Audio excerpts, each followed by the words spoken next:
Hey guys, what is up? It's Zeros35 here, and today we are back with a new guide for one of the Desert Treasure 2 bosses. I believe it was pronounced Vardorvis. I'm just going to give you a quick rundown of how I've been getting KC. Just keep in mind that this boss is new, so new strategies will probably come out. This is only a day after the quest release, but this is just going to be an easy guide to hopefully get you some starting KC.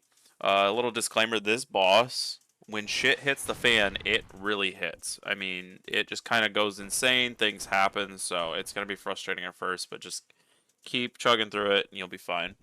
Taking a look at our starting inventory, I got Void Waker as a spec weapon. If you want, you could bring the Ancient God Sword as a healing. Ceradomin God Sword probably could work too. Dragon Claws also work, but I feel like the Void Waker's been doing the best.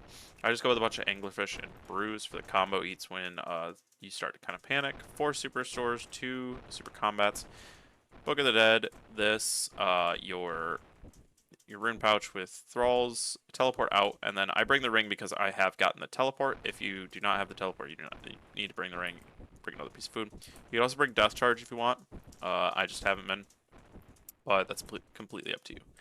Gear-wise, we're just going to max melee with the Blood Fury. I like to bring the Void Waker and Fang on the slash option. If you do not have the Fang, Tent Whip always works as well. Obviously, if you do not have Torva, do Bandos. If you don't have Infernal Cape, do Fire Cape. There is nothing wrong with you having those items. Just do whatever the best you can. And at the end of the day, you know, game's for fun. We're here to enjoy the game, so don't let people get you down if you have a Fire Cape. It's not that big of a deal. Anyway, I'm going to show you how to get there, and then I'm going to show you some example kills, some that went really well, and some that didn't go well. Just to show you that, you know, just because I'm posting this on YouTube, or, you know, all the content creators posting it, not every kill goes perfect. It's okay. So without further ado, we're going to hop right into that. Alright, so once you have your gear ready, you're going to go ahead and teleport using the Zarek's Medallion to the Chambers of Zarek. If you do not have that teleport available, you probably have to use the mine carts. But from there, go ahead and sip a stamina potion. Make sure you have your Thrall runes. Make sure you have your Thrall book, because I tend to forget the book a lot. And we're going to go ahead and run south here. You're going to run past these trolls. They can hit you, but usually they don't, so I'm not too worried about it.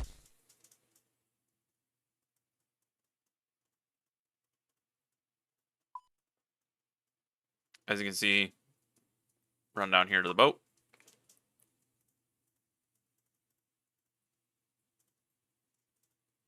And then you're going to go ahead and take the boat, and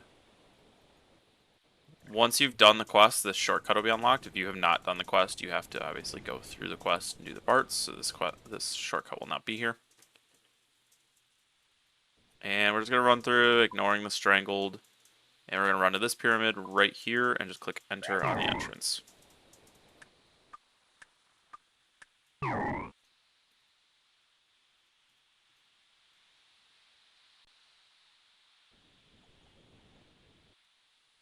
And once you go through the entrance, you can go ahead and climb over the rocks, and then you'll be in the boss area. So if you have the teleport, it's going to put you right here. You're going to go ahead and run down this way. Again, the strangled tendrils, the strangles themselves, they don't matter. Just run past them. You can get lucky and hopefully someone in front of you takes most of the aggro. Or you can get unlucky and get smacked a bunch. It's just for 2s and 3s. It's not going to be that big of a deal. And then you're going to run just like you would normally without the teleport right to the boss arena. Alright, so first up I'm going to show you a kill that doesn't go too smoothly. It goes okay, but definitely not the best kill in the world. So go ahead and mark these tiles. These tiles are where the axes are thrown, and obviously it's kind of simple to understand, but kind of hard to react to. If a axe is coming from that direction and the opposite tile, you don't want to stand there. So I go ahead and summon my Thrall, put Protect from Melee on Piety. So axes just move. This boss, I have a really bad time misclicking through it, so just be careful with that. Axes are coming and they're not across me, so I'm fine. Just dodge those. When you see that pop up right there, that is the head of Vardorvis, as it is called. That guy will shoot out a range attack, and if you get hit by it, you will get your prayers disabled. So you want to go ahead and pop up range. It's an on hit, so as long as you have range up when you get hit, you're fine. And then make sure to put Protect from Melee back up right after. keeping an eye on prayer. This part right here, just go ahead and click destroy on each of those. I don't really know what happens if you take a long time for them, but it's a pretty simple mechanic. It also gives you time, like you can eat right before it happens, so it kind of gives you that couple seconds to just chill out and not have to like panic about everything. We're getting a little low, so I'm gonna combo eat, super restore, and then I'm gonna try to get the super combat potion back off. Destroy those. Blood Fury's helping a bit. The Vardorvis' head that shoots out the range attack does make a sound when it spawns in, so if you could change the sound settings so that you hear that better. As you can see, I got hit by an axe, and things are kind of getting a little chaotic, so we're just trying to eat up, trying to avoid everything. Right there, I missed the range, so my melee is turned off. This is what I meant by when things just kind of get chaotic, they spiral out of control. You have to try to out-eat it, just try to get yourself back together. This phase kind of gives you that couple seconds to just recollect yourself, which is really nice. Now that I've kind of gotten everything back together, I'm going to get the Void Waker out. Void Waker Spec number 1, and Void Waker Spec number 2 to kill it. So that kill was kind of chaotic. I could probably do one more if I get another drop off that, do 2 more, but I'm going to show you next a kill that goes a little bit better. So I do have the volume muted for this because I ended up talking to someone while I was doing this, but same concept. We're going to have the Thrall out. We're going to stand on one of our safe tiles.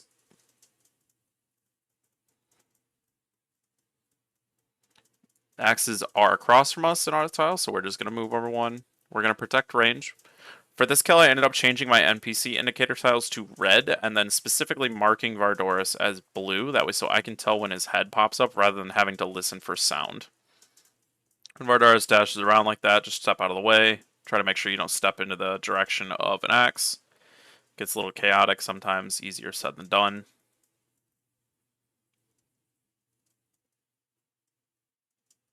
So as the axes come out, we're just kind of rotating to our safe tiles, making sure our thralls stay up, because I'm really bad at paying attention to that. Making sure you don't misclick through the boss. If you have an issue with that, you can always right-click. Head spawns, we're going to go range, and then back to melee. The range attack will never hit you at the same tick as the melee attack, so you always have time to do it. I have an issue where I sometimes do it too quickly. I'll go back to melee too quickly, so you just need to make sure of that. Right there, I just got hit by a spike. It hit me for like a 20. It's fine. Just gonna eat up. Wasn't fast enough on there. As you can see, starting to get a little damage. Gonna do our combo eats, just get back up to full. And get my second Void Waker spec in.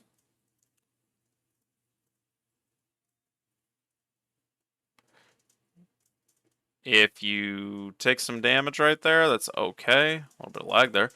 If you take some damage from the axes, that's fine, because all you gotta do is kill him before you die. I mean, duh. But there you go.